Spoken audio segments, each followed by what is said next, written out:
बिस्मिल्लाहिर्रहमानिर्रहीम। मैं आज आपके साथ इंटरव्यू अपना शेयर करने लगी हूँ जो कि हुआ था नवंबर 2021 में लेक्चरर एजुकेशन का। उस दिन जब हम गए पीपीएससी के ऑफ़िस, तो वहाँ पे डॉक्यूमेंट्स वगैरह चेक हुए। उसके बाद उन्होंने हमें एक हॉल में बैठा दिया। मेरी 18th नंबर पे बारी थी और जब इंटरव्यू तकरीबन 10:30-11 बजे स्टार्ट हुए और माहौल जो था वो थोड़ा टेंस था इस सिचुएशन में कि लोगों ने पकड़ के डिस्कशन स्टार्ट की हुई थी, बुक्स लेके गए हुए थे और बहुत ना कर रहे थे आपस में ना तैयारी वगैरह कर रहे थे, अपनी रिवीजन कर रहे थे। तो ये बिल्कुल नहीं करना चाहिए। मैं समझती हूँ, मेरा पॉइंट ऑफ व्यू ये है कि नहीं करनी चाहिए। ना तो वो क्वेश्चंस रिपीट करते हैं, सबके क्वेश्चंस अलग अलग होते हैं, एटलीस्ट एक दिन में क्वेश्चंस रिपीट नहीं करते। और दूसरा ये कि ये आपको सिर्फ टेंशन देती है चीज़। जो आपने पहले पढ़ा होता है वो भी आपके माइंड से स्किप हो जाता है, आपके माइंड में सिर्फ वो रह जाता है जो आपने उसी वक्त देखा होता है, बिल्कुल लॉ ऑफ रिसेंसी की तरह ना। अच्छा, फिर जब मेरी 18th नंबर पे बारी थी, मैं कुछ लोग बड़े खुश भी आ रहे थे, कुछ बड़े सैड भी वापस आ रहे थे जब बाहर निकलते थे, और कुछ बड़ी जल्दी भी बाहर आ रहे थे और कुछ बहुत बहुत देर भी लगा के आ रहे थे। इस तरह का था सिचुएशन ना।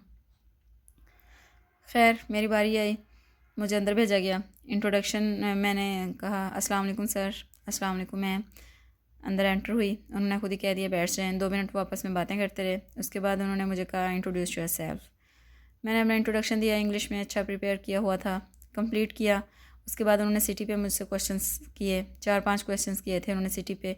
कोई नावल था एक लिखा हुआ, वो पूछा, वो मैंने बता दिया सारा।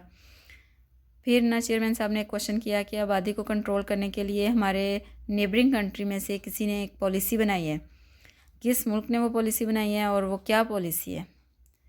तो ये क्वेश्चन जो पहले ही था ये मुझे नहीं आया, मुझे उस वक्त नहीं आता था कि किसने बनाई है। मैंने चाइना कहा, मैंने कहा जी सर चाइना ने बनाई है और उन्होंने 1 चाइल्ड वाली पॉलिसी की हुई है। उन्होंने कहा नहीं नहीं ये नहीं, कोई हमारे नेबरिंग कोई और।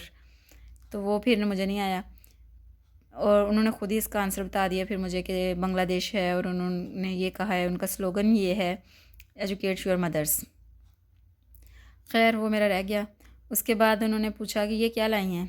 मैंने बताया कि थीसिस है मेरा एमफिल का। और फिर ना वो मैंने जब आगे किया तो साथ जो मैडम बैठी थी ना उन्होंने पकड़ लिया। उन्होंने मैंने उससे क्वेश्चन स्टार्ट कर दिए।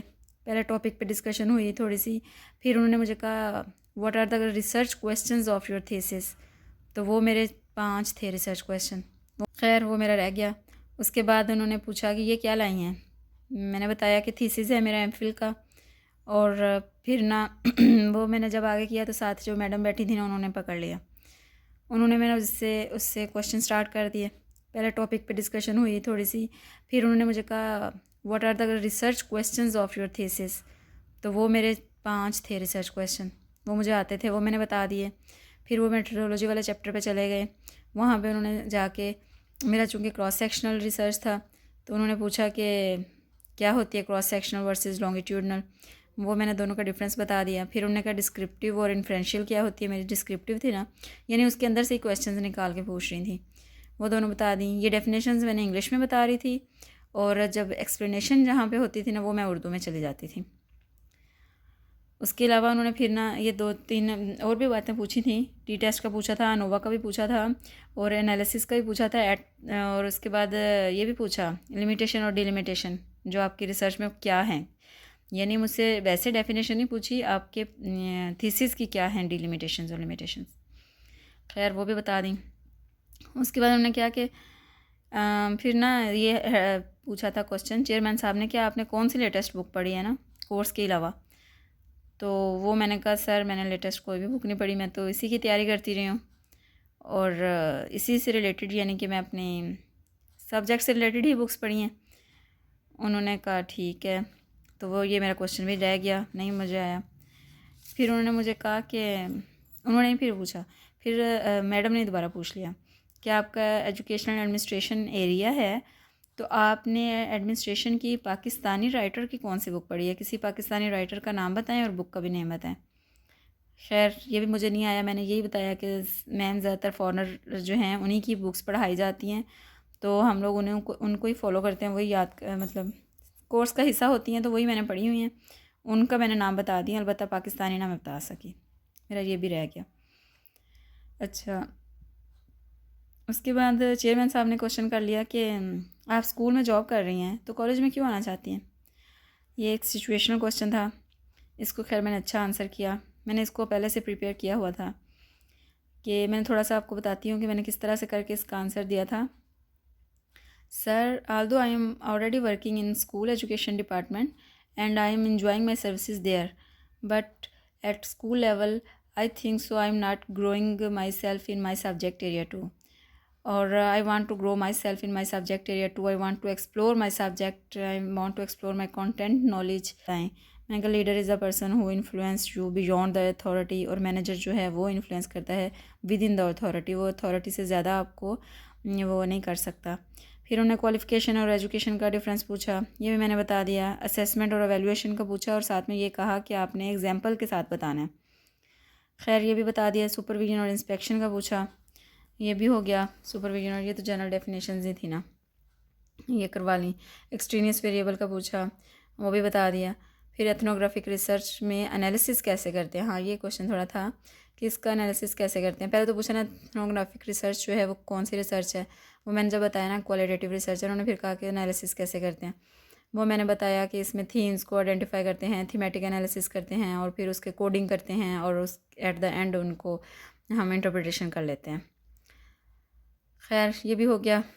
फिर उसके बाद क्वेश्चन किया चेयरमैन साहब ने कि महंगाई जो बढ़ रही है तो आपकी क्या वजह है, यानी कि आपके ख्याल में इसकी क्या वजह है, क्यों बढ़ रही है और इसको हम कैसे कंट्रोल कर सकते हैं। उसको ना मैंने स्टार्ट इस तरह से लिया कि सर यानी कि जो इन्फ्लेशन है it's not a sudden process, it's a gradual change, और ये ऑल ओवर द वर्ल्ड महंगाई बढ़ रही है, सिर्फ पाकिस्तान में नहीं। जब पूरी मुल्क दुनिया में महंगाई बढ़ रही है, चीज़ों की प्राइसेस ज़्यादा हो रही हैं और चीज़ों की प्राइसेस ज़्यादा होने की वजह से हमें फ़ील होता है कि महंगाई बढ़ रही है। और पाकिस्तान चूँकि एक डेवलपिंग कंट्री है तो हमें ये चीज़ फ़ील ज़्यादा होती है, अदरवाइज़ हर जगह पे सेम ही सिचुएशन है। अभी इसी तरह चल रहा था। उन्होंने साथ ही कह दिया आपने अपने अल्फाज में ना इन्फ्लेशन को डिफ़ाइन करें, और फिर मैंने अपने हिसाब से इन्फ्लेशन को डिफ़ाइन कर दिया। फिर उन्होंने एक क्वेश्चन किया, साथ वाले जो जिन्होंने कंपैरिजन वाले सवाल किए थे ना, उन्होंने कहा था कि आपको अगर मिनिस्ट्री दे दी जाए हम एजुकेशन की तो आप हमारे एजुकेशन सिस्टम को कैसे बेहतर करेंगे। ये जो हम इतनी पॉलिसीज़ बनाते हैं तो ये क्यों नहीं बेहतर हो रहा। फिर मैंने ना इस आंसर को इस तरह से करने की कोशिश की, इसका आंसर इस तरह से दिया था कि sir first of all I will try to find out the main root काज।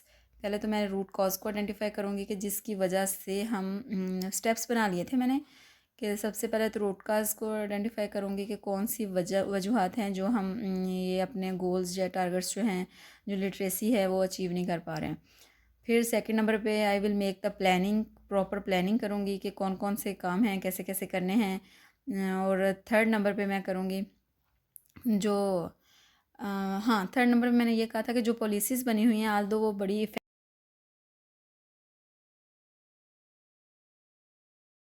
बिस्मिल्लाहिर्रहमानिर्रहीम। मैं आज आपके साथ इंटरव्यू अपना शेयर करने लगी हूँ जो कि हुआ था नवंबर 2021 में लेक्चरर एजुकेशन का। उस दिन जब हम गए पीपीएससी के ऑफ़िस तो वहाँ पे डॉक्यूमेंट्स वगैरह चेक हुए। उसके बाद उन्होंने हमें एक हॉल में बैठा दिया। मेरी 18th नंबर पे बारी थी और जब इंटरव्यू तकरीबन 10:30-11 बजे स्टार्ट हुए और माहौल जो था वो थोड़ा टेंस था इस सिचुएशन में कि लोगों ने पकड़ के डिस्कशन स्टार्ट की हुई थी, बुक्स लेके गए हुए थे और बहुत ना कर रहे थे आपस में ना तैयारी वगैरह कर रहे थे, अपने रिवीजन कर रहे थे। तो ये बिल्कुल नहीं करना चाहिए, मैं समझती हूँ, मेरा पॉइंट ऑफ व्यू ये है कि नहीं करनी चाहिए। ना तो वो क्वेश्चंस रिपीट करते हैं, सबके क्वेश्चंस अलग अलग होते हैं, एटलीस्ट एक दिन में क्वेश्चंस रिपीट नहीं करते। और दूसरा ये कि ये आपको सिर्फ टेंशन देती है चीज़, जो आपने पहले पढ़ा होता है वो भी आपके माइंड से स्किप हो जाता है, आपके माइंड में सिर्फ वो रह जाता है जो आपने उसी वक्त देखा होता है, बिल्कुल लॉ ऑफ रिसेंसी की तरह ना। अच्छा, फिर जब मेरी 18th नंबर पे बारी थी, मैं कुछ लोग बड़े खुश भी आ रहे थे, कुछ बड़े सैड भी वापस आ रहे थे जब बाहर निकलते थे, और कुछ बड़ी जल्दी भी बाहर आ रहे थे और कुछ बहुत बहुत देर भी लगा के आ रहे थे। इस तरह का था सिचुएशन ना। खैर मेरी बारी आई मुझे अंदर भेजा गया। इंट्रोडक्शन मैंने कहा अस्सलाम वालेकुम सर, अस्सलाम वालेकुम। मैं अंदर एंटर हुई, उन्होंने खुद ही कह दिया बैठ जाएं। 2 मिनट वो आपस में बातें करते रहे। उसके बाद उन्होंने मुझे कहा इंट्रोड्यूस योरसेल्फ। मैंने अपना इंट्रोडक्शन दिया, इंग्लिश में अच्छा प्रिपेयर किया हुआ था, कंप्लीट किया। उसके बाद उन्होंने सिटी पे मुझसे क्वेश्चंस किए, 4-5 क्वेश्चंस किए थे उन्होंने सिटी पे। कोई नावल था एक लिखा हुआ, वो पूछा, वो मैंने बता दिया सारा। फिर ना चेयरमैन साहब ने एक क्वेश्चन किया कि आबादी को कंट्रोल करने के लिए हमारे नेबरिंग कंट्री में से किसी ने एक पॉलिसी बनाई है, किस मुल्क ने वो पॉलिसी बनाई है और वो क्या पॉलिसी है। तो ये क्वेश्चन जो पहले ही था ये मुझे नहीं आया, मुझे उस वक्त नहीं आता था कि किसने बनाई है। मैंने चाइना कहा, मैंने कहा जी सर चाइना ने बनाई है और उन्होंने 1 चाइल्ड वाली पॉलिसी की हुई है। उन्होंने कहा नहीं नहीं ये नहीं, कोई हमारे नेबरिंग कोई और। तो वो फिर मुझे नहीं आया और उन्होंने ख़ुद ही इसका आंसर बता दिया फिर मुझे कि बांग्लादेश है और उन्होंने ये कहा है, उनका स्लोगन ये है एजुकेट योर मदर्स। खैर वो मेरा रह गया। उसके बाद उन्होंने पूछा कि ये क्या लाई हैं। मैंने बताया कि थीसिस है मेरा एमफिल का। और फिर ना वो मैंने जब आगे किया तो साथ जो मैडम बैठी थी ना उन्होंने पकड़ लिया। उन्होंने मैंने उससे क्वेश्चन स्टार्ट कर दिए। पहले टॉपिक पे डिस्कशन हुई थोड़ी सी, फिर उन्होंने मुझे कहा what are the research questions of your thesis. तो वो मेरे 5 थे रिसर्च क्वेश्चन। खैर वो मेरा रह गया। उसके बाद उन्होंने पूछा कि ये क्या लाई हैं। मैंने बताया कि थीसिस है मेरा एमफिल का। और फिर ना वो मैंने जब आगे किया तो साथ जो मैडम बैठी थी ना उन्होंने पकड़ लिया। उन्होंने मैंने उससे क्वेश्चन स्टार्ट कर दिए। पहले टॉपिक पे डिस्कशन हुई थोड़ी सी, फिर उन्होंने मुझे कहा what are the research questions of your thesis. तो वो मेरे 5 थे रिसर्च क्वेश्चन, वो मुझे आते थे, वो मैंने बता दिए। फिर वो मेट्रोलॉजी वाले चैप्टर पे चले गए।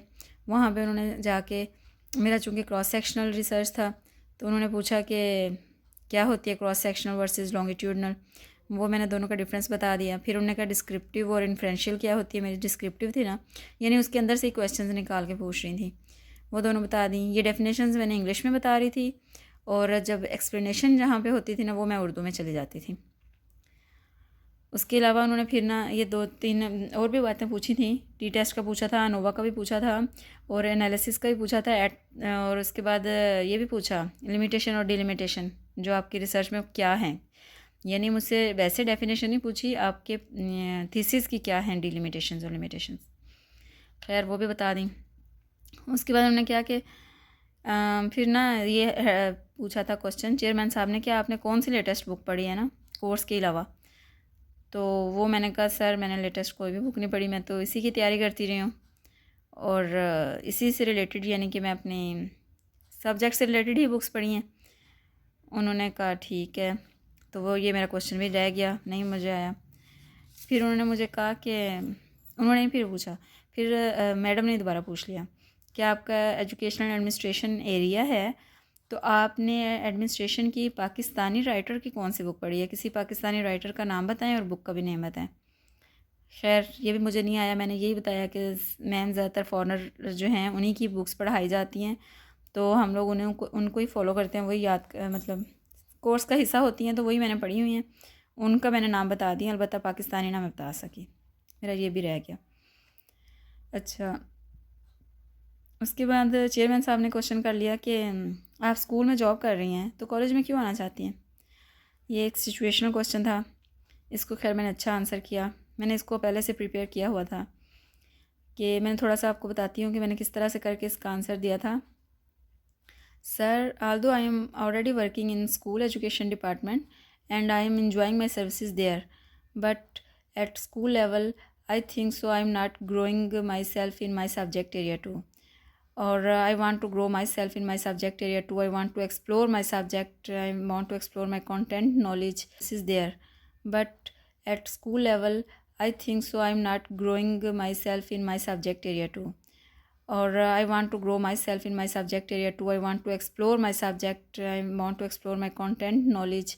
इस तरह की बातें मैंने अंदर ऐड की हुई थी, ये मैंने बताई।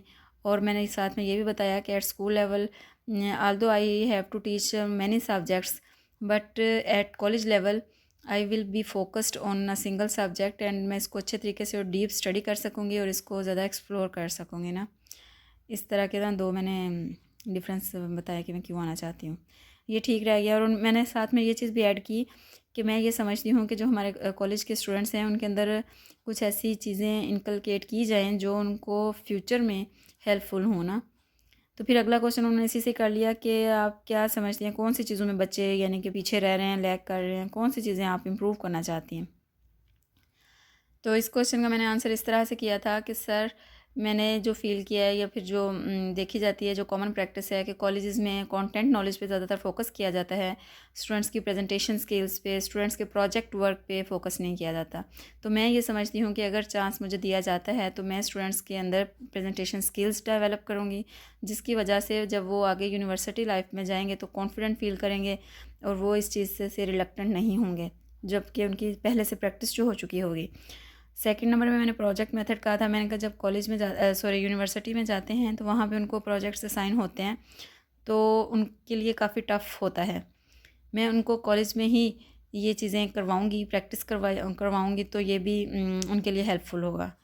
और थर्ड थिंग मैंने कहा था कि स्टूडेंट्स के अंदर ना ग्रुप वर्क की आदत डालूँगी।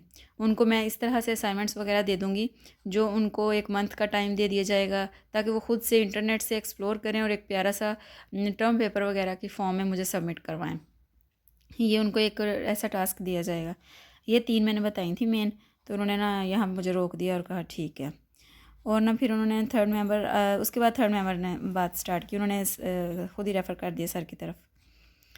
उन्होंने मुझे पूछा कि उन्होंने ना सारे सवाल मुझसे कंपैरिजन वाले पूछे थे, और उन्होंने पूछा लीडर वर्सेस मैनेजर। तो मैंने जो उनका डिफरेंस बताया ना, मैंने कहा इसका मैंने इंग्लिश में इनके डेफिनेशन बताएं। मैंने कहा leader is a person who influence you beyond the authority, और मैनेजर जो है वो इन्फ्लुएंस करता है विद इन द अथॉरिटी, वो अथॉरिटी से ज़्यादा आपको वो नहीं कर सकता। फिर उन्होंने क्वालिफ़िकेशन और एजुकेशन का डिफरेंस पूछा, ये भी मैंने बता दिया। असेसमेंट और एवेल्यूएशन का पूछा और साथ में ये कहा कि आपने एग्जाम्पल के साथ बताना है। खैर ये भी बता दिया। सुपरविजन और इंस्पेक्शन का पूछा, अल्फाज में ना इन्फ्लेशन को डिफ़ाइन करें, और फिर मैंने अपने हिसाब से इन्फ्लेशन को डिफ़ाइन कर दिया। फिर उन्होंने एक क्वेश्चन किया, साथ वाले जो जिन्होंने कंपैरिजन वाले सवाल किए थे ना, उन्होंने कहा था कि आपको अगर मिनिस्ट्री दे दी जाए हम एजुकेशन की, तो आप हमारे एजुकेशन सिस्टम को कैसे बेहतर करेंगे। ये जो हम इतनी पॉलिसीज़ बनाते हैं तो ये क्यों नहीं बेहतर हो रहा। फिर मैंने ना इस आंसर को इस तरह से करने की कोशिश की। इसका आंसर इस तरह से दिया था कि first of all I will try to find out the main root cause. पहले तो मैं रूट कॉज को आइडेंटिफाई करूँगी कि जिसकी वजह से हम स्टेप्स बना लिए थे मैंने, कि सबसे पहले तो रूट काज को आइडेंटिफाई करूँगी कि कौन सी वजूहत हैं जो हम ये अपने गोल्स या टारगेट्स जो हैं, जो लिटरेसी है वो अचीव नहीं कर पा रहे हैं।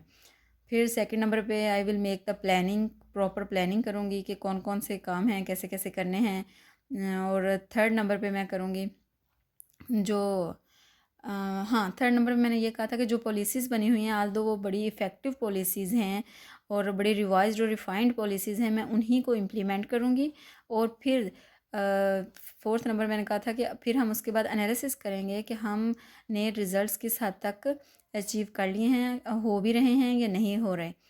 और फिफ्थ नंबर पे मैंने ये बात की थी कि मैं उनका day to day online record रखूँगी अपने पास, कि मेरे पास सारी इंफॉर्मेशन आएगी डे टू डे कि कहाँ पे किस तरह की सिचुएशन है, और फिर एट द एंड हमको इसको उसके अकॉर्डिंग इम्प्रूव करेंगे। अगर तो पॉलिसीज़ में फ़्लॉ होगा तो इन पॉलिसीज़ को इम्प्रूव करेंगे, अगर सिस्टम में फ्लॉज होंगे तो सिस्टम को इम्प्रूव करेंगे। इस तरह ये मेरे 5 to 6 स्टेप में ना ये क्वेश्चन कवर हो गया था। तो ये वैसे मैंने उनको अच्छा लगा था मेरे हिसाब से ना, मुझे उस वक्त फ़ील हुआ कि उनको ये आंसर बेहतर लगा, मतलब सही इन्होंने रिस्पॉन्स शो किया था। और यही बस मेरा इंटरव्यू था। उसके बाद उन्होंने कहा कि ठीक है, थैंक यू, अल्लाह खैर करे। ये मुझे अल्फाज कहे थे। मैंने भी कहा ठीक है, थैंक यू सर, अल्लाह हाफिज़। अल्लाह हाफिज़ उन्होंने मुझे कहा। और हाँ, मैंने एक और चीज़ आपको बताना चाहती हूँ कि जो भी क्वेश्चन आप इस तरह का सिचुएशनल करें ना, आप उसके पॉइंट्स ज़रूर बताएं कि मैं यानी कि फ़र्स्ट मैं ये करूँगी, सेकेंडली मैं ये करूँगी, थर्ड मैं ये करूँगी, या फिर नंबर 1 मैं ये करूँगी, नंबर 2 मैं ये करूँगी, नंबर 3। तो इससे ना बड़ा अच्छा इम्पैक्ट जाता है कि आप बड़े क्लियर हैं अपनी थॉट्स में। ठीक है, okay ji, all the best. Allah पाक आप सबको कामयाब करें, आप लोगों के लिए आसानियाँ पैदा करें, आपका इंटरव्यू भी बहुत अच्छा हो और आप लोगों की फ़ाइनल सिलेक्शन हो इंशाअल्लाह। Wish you all the best. Thank you, Allah हाफिज़। बताएं। मैंने कहा leader is a person who influence you beyond the authority, और मैनेजर जो है वो इन्फ्लुएंस करता है विद इन द अथॉरिटी, वो अथॉरिटी से ज़्यादा आपको वो नहीं कर सकता। फिर उन्होंने क्वालिफ़िकेशन और एजुकेशन का डिफरेंस पूछा, ये भी मैंने बता दिया। असेसमेंट और एवेलुएशन का पूछा और साथ में ये कहा कि आपने एग्जाम्पल के साथ बताना है। खैर ये भी बता दिया। सुपरविजन और इंस्पेक्शन का पूछा, ये भी हो गया। सुपरविजन और ये तो जनरल डेफिनेशन ही थी ना, ये करवा ली। एक्सट्रेनियस वेरिएबल का पूछा, वो भी बता दिया। फिर एथनोग्राफिक रिसर्च में एनालिसिस कैसे करते हैं, हाँ ये क्वेश्चन थोड़ा था कि इसका एनालिसिस कैसे करते हैं। पहले तो पूछा ना एथनोग्राफिक रिसर्च जो है वो कौन सी रिसर्च है, वो मैंने जब बताया ना क्वालिटेटिव रिसर्च, उन्होंने फिर कहा कि एनालिसिस कैसे करते हैं।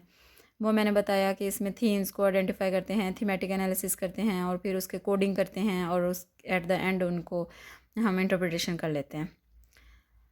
खैर ये भी हो गया। फिर उसके बाद क्वेश्चन किया चेयरमैन साहब ने कि महंगाई जो बढ़ रही है तो आपकी क्या वजह है, यानी कि आपके ख्याल में इसकी क्या वजह है, क्यों बढ़ रही है और इसको हम कैसे कंट्रोल कर सकते हैं।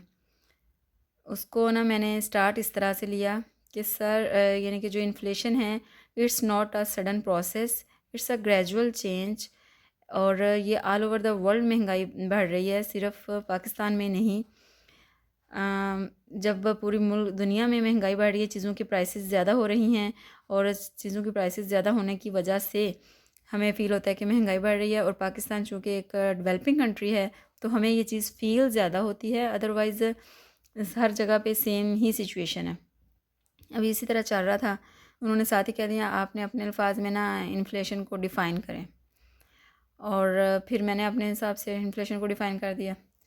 फिर उन्होंने एक क्वेश्चन किया, साथ वाले जो जिन्होंने कंपैरिजन वाले सवाल किए थे ना, उन्होंने कहा था कि आपको अगर मिनिस्ट्री दे दी जाए हम एजुकेशन की, तो आप हमारे एजुकेशन सिस्टम को कैसे बेहतर करेंगे। ये जो हम इतनी पॉलिसीज़ बनाते हैं तो ये क्यों नहीं बेहतर हो रहा। फिर मैंने ना इस आंसर को इस तरह से करने की कोशिश की, इसका आंसर इस तरह से दिया था कि sir first of all I will try to find out the main root cause. पहले तो मैं रूट कॉज को आइडेंटिफाई करूँगी कि जिसकी वजह से हम स्टेप्स बना लिए थे मैंने, कि सबसे पहले तो रूट काज को आइडेंटिफाई करूँगी कि कौन सी वजूहत हैं जो हम ये अपने गोल्स या टारगेट्स जो हैं, जो लिटरेसी है वो अचीव नहीं कर पा रहे हैं। फिर सेकंड नंबर पे I will make the planning, proper planning करूँगी कि कौन कौन से काम हैं, कैसे कैसे करने हैं। और थर्ड नंबर पे मैं करूँगी जो हाँ थर्ड नंबर पे मैंने ये कहा था कि जो पॉलिसीज़ बनी हुई हैं आल दो वो बड़ी effective there, but at school level I think so I am not growing myself in my subject area too, और I want to grow myself in my subject area too, I want to explore my subject, I want to explore my content knowledge. इस तरह की बातें मैंने अंदर add की हुई थी, ये मैंने बताई। और मैंने इस साथ में ये भी बताया कि at school level although I have to teach many subjects, but at college level I will be focused on a single subject, and मैं इसको अच्छे तरीके से और डीप स्टडी कर सकूँगी और इसको ज़्यादा एक्सप्लोर कर सकूँगी ना। इस तरह के ना दो मैंने डिफरेंस बताया कि मैं क्यों आना चाहती हूँ, ये ठीक रह गया। और मैंने साथ में ये चीज़ भी ऐड की कि मैं ये समझती हूँ कि जो हमारे कॉलेज के स्टूडेंट्स हैं उनके अंदर कुछ ऐसी चीज़ें इनकलकेट की जाएँ जो उनको फ्यूचर में हेल्पफुल हों ना। तो फिर अगला क्वेश्चन उन्होंने इसी से कर लिया कि आप क्या समझती हैं कौन सी चीज़ों में बच्चे यानी कि पीछे रह रहे हैं, लैग कर रहे हैं, कौन सी चीज़ें आप इम्प्रूव करना चाहती हैं। तो इस क्वेश्चन का मैंने आंसर इस तरह से किया था कि सर मैंने जो फ़ील किया है या फिर जो देखी जाती है, जो कॉमन प्रैक्टिस है कि कॉलेजेस में कंटेंट नॉलेज पे ज़्यादातर फोकस किया जाता है, स्टूडेंट्स की प्रेजेंटेशन स्किल्स पे, स्टूडेंट्स के प्रोजेक्ट वर्क पे फोकस नहीं किया जाता। तो मैं ये समझती हूँ कि अगर चांस मुझे दिया जाता है तो मैं स्टूडेंट्स के अंदर प्रेजेंटेशन स्किल्स डेवलप करूँगी, जिसकी वजह से जब वो आगे यूनिवर्सिटी लाइफ में जाएंगे तो कॉन्फिडेंट फील करेंगे और वो इस चीज़ से रिलक्टेंट नहीं होंगे, जबकि उनकी पहले से प्रैक्टिस जो हो चुकी होगी। सेकंड नंबर में मैंने प्रोजेक्ट मेथड कहा था। मैंने कहा जब कॉलेज में यूनिवर्सिटी में जाते हैं तो वहाँ पे उनको प्रोजेक्ट्स असाइन होते हैं तो उनके लिए काफ़ी टफ़ होता है। मैं उनको कॉलेज में ही ये चीज़ें करवाऊँगी, प्रैक्टिस करवाऊँगी तो ये भी उनके लिए हेल्पफुल होगा। और थर्ड थिंग मैंने कहा था कि स्टूडेंट्स के अंदर ना ग्रुप वर्क की आदत डालूँगी। उनको मैं इस तरह से असाइनमेंट्स वगैरह दे दूँगी जो उनको एक मंथ का टाइम दे दिया जाएगा ताकि वो ख़ुद से इंटरनेट से एक्सप्लोर करें और एक प्यारा सा टर्म पेपर वगैरह की फॉर्म में मुझे सबमिट करवाएं। ये उनको एक ऐसा टास्क दिया जाएगा। ये 3 मैंने बताई थी मेन। तो उन्होंने ना यहाँ मुझे रोक दिया और कहा ठीक है। और ना फिर उन्होंने थर्ड मेंबर उसके बाद थर्ड मेंबर ने बात स्टार्ट की। उन्होंने ख़ुद ही रेफ़र कर दिया सर की तरफ। उन्होंने मुझे पूछा कि उन्होंने सारे सवाल मुझसे कंपैरिजन वाले पूछे थे, और उन्होंने पूछा लीडर वर्सेस मैनेजर। तो मैंने जो उनका डिफरेंस बताया ना, मैंने कहा इसका मैंने इंग्लिश में इनके डेफिनेशन बताएं। मैंने कहा leader is a person who influence you beyond the authority, और मैनेजर जो है वो इन्फ्लुएंस करता है विद इन द अथॉरिटी, वो अथॉरिटी से ज़्यादा आपको वो नहीं कर सकता। फिर उन्होंने क्वालिफ़िकेशन और एजुकेशन का डिफरेंस पूछा, ये भी मैंने बता दिया। असेसमेंट और एवेलुएशन का पूछा, और साथ में ये कहा कि आपने एग्जाम्पल के साथ बताना है। खैर ये भी बता दिया। सुपरविजन और इंस्पेक्शन का पूछा, अल्फाज में ना इन्फ्लेशन को डिफ़ाइन करें, और फिर मैंने अपने हिसाब से इन्फ्लेशन को डिफ़ाइन कर दिया। फिर उन्होंने एक क्वेश्चन किया, साथ वाले जो जिन्होंने कंपैरिजन वाले सवाल किए थे ना, उन्होंने कहा था कि आपको अगर मिनिस्ट्री दे दी जाए हम एजुकेशन की, तो आप हमारे एजुकेशन सिस्टम को कैसे बेहतर करेंगे? ये जो हम इतनी पॉलिसीज़ बनाते हैं तो ये क्यों नहीं बेहतर हो रहा? फिर मैंने ना इस आंसर को इस तरह से करने की कोशिश की, इसका आंसर इस तरह से दिया था कि sir first of all I will try to find out the main root cause. पहले तो मैं रूट कॉज को आइडेंटिफाई करूँगी कि जिसकी वजह से हम स्टेप्स बना लिए थे मैंने, कि सबसे पहले तो रूट काज को आइडेंटिफाई करूँगी कि कौन सी वजूहत हैं जो हम ये अपने गोल्स या टारगेट्स जो हैं, जो लिटरेसी है वो अचीव नहीं कर पा रहे हैं। फिर सेकंड नंबर पे I will make the planning, proper planning करूँगी कि कौन कौन से काम हैं, कैसे कैसे करने हैं। और थर्ड नंबर पे मैं करूँगी जो हाँ, थर्ड नंबर में मैंने ये कहा था कि जो पॉलिसीज़ बनी हुई हैं, आल दो वो बड़ी इफ़ेक्टिव पॉलिसीज़ हैं और बड़ी रिवाइज्ड और रिफ़ाइंड पॉलिसीज़ हैं, मैं उन्हीं को इम्प्लीमेंट करूँगी। और फिर फोर्थ नंबर मैंने कहा था कि फिर हम उसके बाद एनालिसिस करेंगे कि हमने रिज़ल्ट्स किस हद तक अचीव कर लिए हैं, हो भी रहे हैं या नहीं हो रहे। और फिफ्थ नंबर पे मैंने ये बात की थी कि मैं उनका day to day online record रखूँगी अपने पास, कि मेरे पास सारी इंफॉर्मेशन आएगी डे टू डे कि कहाँ पे किस तरह की सिचुएशन है, और फिर एट द एंड हमको इसको उसके अकॉर्डिंग इम्प्रूव करेंगे। अगर तो पॉलिसीज़ में फ़्लॉ होगा तो इन पॉलिसीज़ को इम्प्रूव करेंगे, अगर सिस्टम में फ्लॉज होंगे तो सिस्टम को इम्प्रूव करेंगे। इस तरह ये मेरे 5 to 6 स्टेप में ना ये क्वेश्चन कवर हो गया था। तो ये वैसे मैंने अच्छा उनको अच्छा लगा था मेरे हिसाब से ना, मुझे इस वक्त फ़ील हुआ कि उनको ये आंसर बेहतर लगा, मतलब सही इन्होंने रिस्पॉन्स शो किया था। और यही बस मेरा इंटरव्यू था। उसके बाद उन्होंने कहा कि ठीक है, थैंक यू, अल्लाह खैर करे, ये मुझे अल्फाज कहे थे। मैंने भी कहा ठीक है, थैंक यू सर, अल्लाह हाफिज़। अल्लाह हाफिज़ उन्होंने मुझे कहा। और हाँ, मैंने एक और चीज़ आपको बताना चाहती हूँ कि जो भी क्वेश्चन आप इस तरह का सिचुएशनल करें ना, आप उसके पॉइंट्स ज़रूर बताएं कि मैं यानी कि फ़र्स्ट मैं ये करूँगी, सेकेंडली मैं ये करूँगी, थर्ड मैं ये करूँगी, या फिर नंबर 1 मैं ये करूँगी, नंबर 2 मैं ये करूँगी, नंबर 3। तो इससे ना बड़ा अच्छा इम्पैक्ट आता है कि आप बड़े क्लियर हैं अपनी थॉट्स में। ठीक है, okay ji, all the best. Allah पाक आप सबको कामयाब करें, आप लोगों के लिए आसानियाँ पैदा करें, आपका इंटरव्यू भी बहुत अच्छा हो और आप लोगों की फ़ाइनल सिलेक्शन हो इंशाअल्लाह। Wish you all the best. Thank you, Allah हाफिज़।